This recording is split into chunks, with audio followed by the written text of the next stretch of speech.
உங்களுடைய இடம், வீடு, சொத்து இவை அனைத்துமே போலியான பட்டா வச்சு விற்பனை செஞ்சிடலாம். அல்லது நீங்கள் ஒரு இடத்த வாங்குறீங்க அப்படின்னா அந்த இடம் போலியான பத்திரம் செஞ்சு உங்கள் கிட்ட வந்து விற்பனை செஞ்சிடலாம்.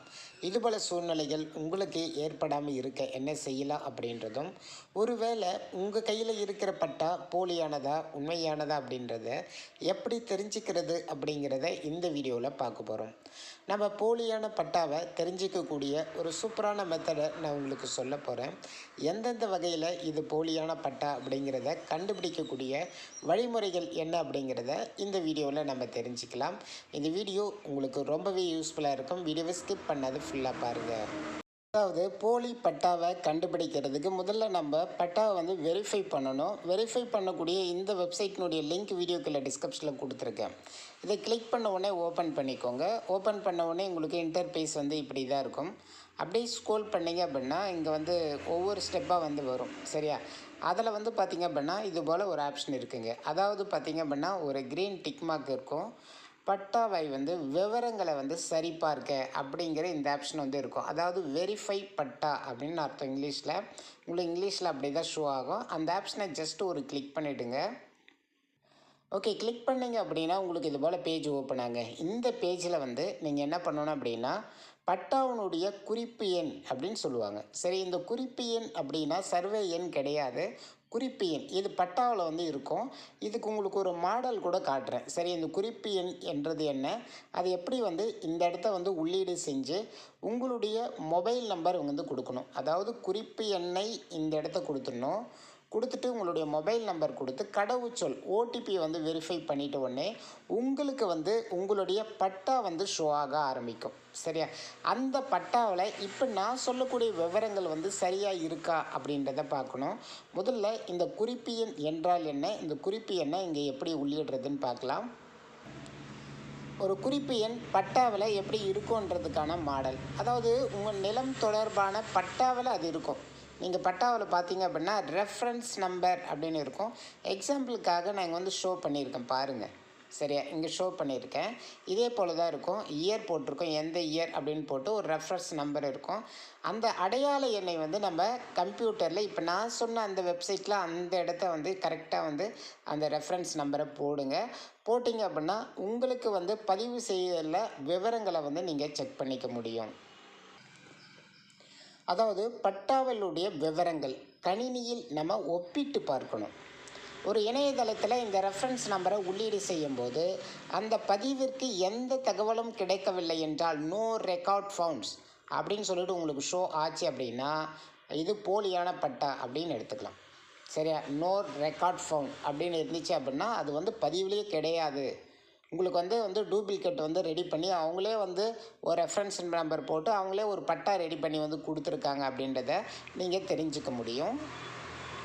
நம்ம அடுத்த ஸ்டெப்பில் வந்து பார்த்திங்க அப்படின்னா சர்வே எண், அதாவது புல எண் மற்றும் உட்பிரிவு எண் சப்டிவிஷன் எண் ஆகிய ரெண்டுத்துலேயும் வந்து பார்த்திங்க அப்படின்னா கணினியில் உள்ள சொத்தினுடைய அளவு சரியாக கணினியில் உள்ள பதிவில் எப்படி இருக்கோ அதே மாதிரி இருக்கா அப்படிங்கிறத செக் பண்ணணும்.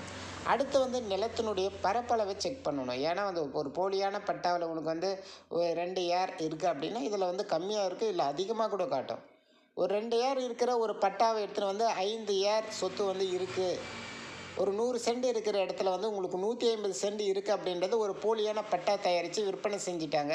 நீங்கள் வந்து இதில் வந்து செக் பண்ண போகிறீங்க. செக் பண்ண சொல்லி என்னடா அப்படின்னா அதில் வந்து 100 ஏர் தான், அதாவது பார்த்திங்க அப்படின்னா 100 சென்ட் தான் காட்டுது, பட் நம்ம 150 சென்ட் வாங்கியிருக்கோம். அப்போ இது போலியான பட்டா அப்படின்றத தெரிஞ்சுக்கலாம். அதை தான் சொல்லியிருக்காங்க ஹெக்டேர் ஏர். அளவுகளில் குறிப்பிடப்பட்டுள்ள பரப்பளவு சரியாக உள்ளதா அப்படிங்கிற செக் பண்ணணும். இது ரொம்ப ஒரு முக்கியமான விஷயம். உங்களுடைய புல எண்ணில் உள்ள இருக்கக்கூடிய அளவு சரியாக இருக்கான்னு பார்க்கணும்.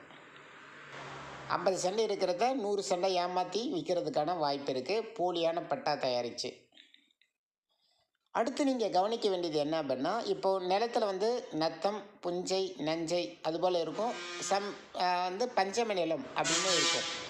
இப்போது ஒரு எக்ஸாம்பிளுக்காக இந்த பஞ்சம நிலம் அப்படின்னு சொல்லிட்டு வாங்கினீங்க அப்படின்னா அது வந்து இன்னும் கேட்டால் வந்து ரிஜிஸ்டர் ஆகாது. சரியா? ஆனால் வந்து ரெஜிஸ்டர் ஆகும், பட் வந்து இன்னொருத்தருக்கு விற்பனை செய்ய முடியாது. ஒரு பஞ்சம நிலம் குறிப்பாக வந்து எஸ்சி கம்யூனிட்டி இவங்க கிட்ட வந்து நிலங்கள் இருக்கும். அந்த நிலத்தை வேறு கம்யூனிட்டியை சேர்ந்த ஒரு பர்சன் வாங்குகிறார் அப்படின்னா அந்த நிலத்தை அவர் பயன்படுத்திக்கலாம்.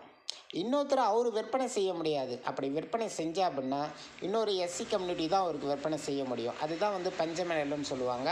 பஞ்சம நிலத்தை வந்து ஏமாற்றி இது அப்படிப்பட்ட நிலம் இல்லை அப்படின்னு சொல்லிட்டு ஒரு ஃபேக்கான டாக்குமெண்ட் தயாரித்து ஒரு பட்டா ரெடி பண்ணி கூட உங்கள்கிட்ட விற்றுடலாம். சரி, அதனால் நிலத்தினுடைய வகையை கணினியில் பதிவிடும்போது இருபுறத்திலும் காகிதத்தில் இருப்பதிலும் உங்கள் கையொப்பம் இடப்பட்டு விவரங்கள் சரியாக உள்ளதா என்பதை உறுதிப்படுத்தி கொள்ளவும். சரியா, இது கிளியராக வந்து நீங்கள் என்ன பண்ணணும், செக் பண்ணணும்.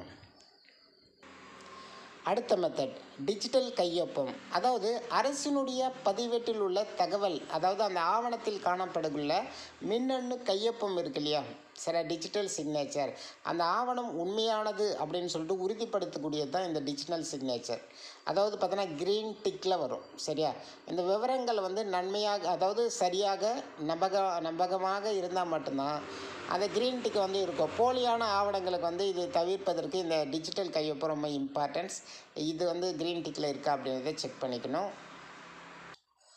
இதுக்கும் மேலே சரியா உங்களுடைய பட்டாவை வந்து நீங்கள் சரிபார்க்க நிலத்தினுடைய பதிவேட்டில் உள்ள சர்வே எண் தொடர்பான சப் டிவிஷன் உட்பிரிவு, சரியா, இந்த கிராமத்தில் உள்ள பதிவேட்டில் உள்ளதா என்பதை சரிபார்க்கவும். ஒரு இடத்த லேண்டு நீங்கள் வாங்குறீங்க, அந்த லேண்டை பற்றி உங்களுக்கு எதுவுமே தெரியாது, பட்டா வாங்கிட்டீங்க, நீங்கள் போய் லேண்டை பயன்படுத்த போனால் அது இன்னொருத்தருடைய லேண்டாக இருக்கும். இல்லை சார், நான் பட்டா வாங்கிட்டேன், இது பாருங்க பத்திரம் அப்படின்னா இது போலியான பத்திரங்க, உங்களை ஏமாற்றி விற்பனை பண்ணிட்டாங்க. அப்படிப்பட்ட ஒரு சூழ்நிலை உங்களுக்கு ஏற்படலாம் இல்லையா, அதுக்கு கவனமாக இருக்கணும் இல்லையா. ஒரு இடத்த வாங்குறப்பவும் இல்லை விற்கிறப்போ ரொம்ப ரொம்ப கவனமாக இருக்கணும். இதுபோல் பட்டாவினுடைய குறிப்பு எண்ணை வச்சு சரி பார்க்கணும். அது வந்து போலியானதா உண்மையானதுங்கிறது தெரிஞ்சுக்கணும். அந்த பதிவேட்டில் வந்து இருக்கா அப்படின்றத செக் பண்ணணும். போலியான பதிவேடுகளில் திருத்தம் செய்யப்பட்ட நகல்கள் இல்லாத உட்பிரிவு எண், உதாரணமாக 10/2A என்ற நிலையில் 10/2A போன்றவை உண்மையான ஆவணங்களில் இருந்தால் அவை, அதாவது பார்த்தோன்னா கம்பேரிசன், அதாவது உங்கள் கையில் கொடுத்துருக்கிற பட்டா 2Aன்னு கொடுத்துருப்பான், ஒரிஜினலில் 2A1 இருக்கும். உங்களுக்கு வந்து ஏமாற்றி என்ன பண்ணுவாங்க, அந்த இடத்த வந்து விற்பனை பண்ணிவிடுவாங்க. இதுபோல் வந்து நீங்கள் சர்வே எண்ணை வந்து அதனோட உட்பிரிவு எண்ணை கவனமாக பார்க்கணும். சின்ன மாற்றம் தெரிஞ்சால் கூட என்ன பண்ணணும், இது போலியானதுன்றதை தெரிஞ்சுக்கலாம். குறிப்பாக வந்து பார்த்திங்க அப்படின்னா லேண்ட் கிளாசிஃபிகேஷன் செக்கு, அதாவது பார்த்தோன்னா பெரும்பாலான இந்த பொதுவான நிலப்பதிவில் வந்து பார்த்தீங்கன்னா பதிவேட்டு ஆவணங்கள்லேருந்து கண்டிப்பாக செக் பண்ணிவிடுங்க. அரசு நிலம் எந்த வகை நிலம், அதாவது நத்தமா, பஞ்சம நிலமா, அனாதி நிலமா, அல்லது அரசு புறம்போக்கு நிலமா அப்படிங்கிறது. ஏன்னா அரசு புறம்போக்கு நிலத்துக்கு இவன் ஒரு பட்டா தயாரித்து விற்றுட்டு போயிட்டே இருப்பான், இது போல் கூட நடக்கும். அப்படிங்கிறத செக் பண்ணணும். நிலத்தினுடைய வகைப்பாடு தொடர்பான தகவல்களை வந்து சேகரிக்கணும். மேற்கண்ட அனைத்து நில ஆவணங்களையும் ஒப்பிட்டு அதுக்கு பிறகு வந்து நீங்கள் ஒரு நிலத்தை வாங்கிறதுக்கோ நீங்கள் முயற்சி பண்ணணும். இதுக்கும் மேலே ஒரு சூப்பரான விஷயம் என்ன அப்படின்னா வில்லங்க சான்று. நிலத்தினுடைய தற்போதைய உரிமையாளர், உங்கள்கிட்ட வந்து ஒரு லேண்ட் வந்து விற்பனை செய்யக்கூடிய அந்த உரிமையாளர் பேர், இப்போ இவருடைய பேர் இருக்குது, அதுக்கு முன்னாடி யாருடைய பேரில் இருந்துச்சு, அந்த நிலத்தினுடைய எல்லைகள் வந்து சரியாக உள்ளதா அப்படிங்கிறத நம்ம செக் பண்ணணும்.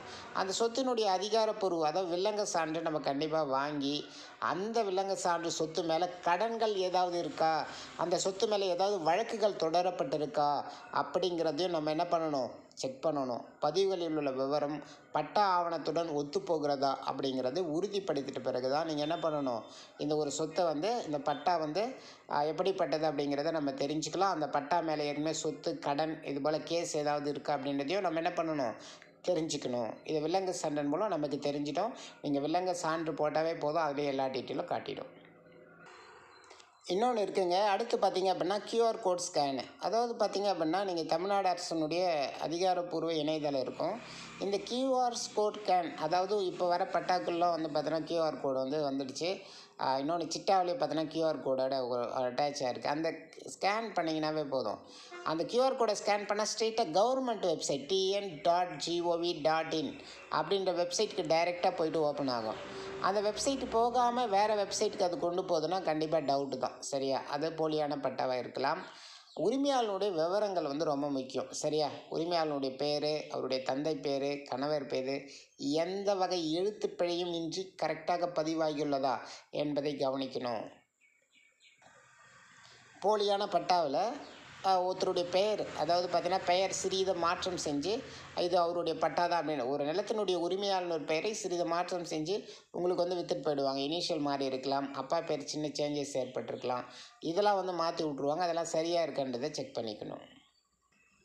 இதுக்கும் மேலே ஒரு பட்டா வாங்கிட்டீங்க, இந்த பட்டா போலியானதா உண்மையானதா அப்படின்றது தெரிஞ்சுக்க நான் இத்தனை வழிமுறைகளை வந்து சொன்னேன். அந்த வெப்சைட்டில் போட்டாவே அந்த பட்டாவினுடைய அந்த பட்டா ஷோ ஆகும். அந்த பட்டாவில் எதை கவனிக்கணும், அதாவது பேர் கவனிக்கணும், கியூஆர் கோடை ஸ்கேன் பண்ணலாம். அடுத்து சர்வே எண்ண கவனிக்கணும், சர்வே எண்ண சப்டிவிஷன் எண்ண கவனிக்கணும், அளவு சொத்தினுடைய அளவு வந்து சரியாக இருக்கா அப்படிங்கிறத பார்க்கணுன்னு சொல்லிட்டு இவ்வளோ விஷயங்கள் ஷேர் பண்ணேன்.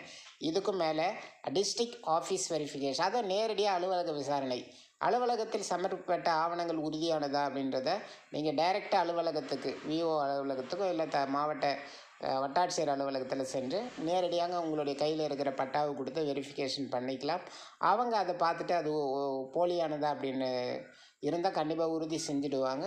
அதன்படி வந்து நீங்கள் நடவடிக்கை எடுக்க முடியும். சரி, ஒரு பட்டா வந்து போலியானதா உண்மையானதா தெரிஞ்சுக்கிறது ரொம்ப ரொம்ப அவசியங்க. இன்றைக்கான எக்கச்சக்கமான ஸ்கேம் பண்ணிகிட்டு இருக்காங்க. இந்த விதத்தில் நீங்கள் எந்த ஒரு லேண்டை வாங்கணும் அப்படின்னாலும் கண்டிப்பாக உங்கள் கையில் கொடுக்கக்கூடிய பட்டா ஒரிஜினலாக அப்படின்றத நீங்கள் தெரிஞ்சிக்க வேண்டியது ரொம்ப அவசியம். அதுபோல் வந்து விற்பனை செய்யக்கூடிய சொத்தினுடைய அளவு சென்ட் மாற்றி அதிகமான விற்பனை செய்கிறதுக்கான வாய்ப்புகளும் வந்து கண்டிப்பாக இருக்குது. இதுபோல் விஷயங்களை வந்து நடக்காமல் தவிர்க்கணும். இந்த வீடியோ கண்டிப்பாக உங்களுக்கு யூஸ்ஃபுல்லாக இருந்திருக்கும்னு நினைக்கிறேன். மற்றவங்களும் யூஸ்ஃபுல்லாக இருக்கணும் அப்படின்னா ஜஸ்ட் ஒரு நபருக்காவது இந்த வீடியோ ஷேர் பண்ணிவிடுங்க. இதுபோல் யூஸ்ஃபுல்லான வீடியோ தெரிஞ்சுக்கணுன்னா நம்ம சேனலை சப்ஸ்கிரைப் பண்ணிட்டு மஸ்ட் இந்த வீடியோக்கு லைக் பண்ணிக்கோங்க. டெலகிராமில் ஜாயின் பண்ணிக்கோங்க. Thank you so much. ஓகே, பாய்.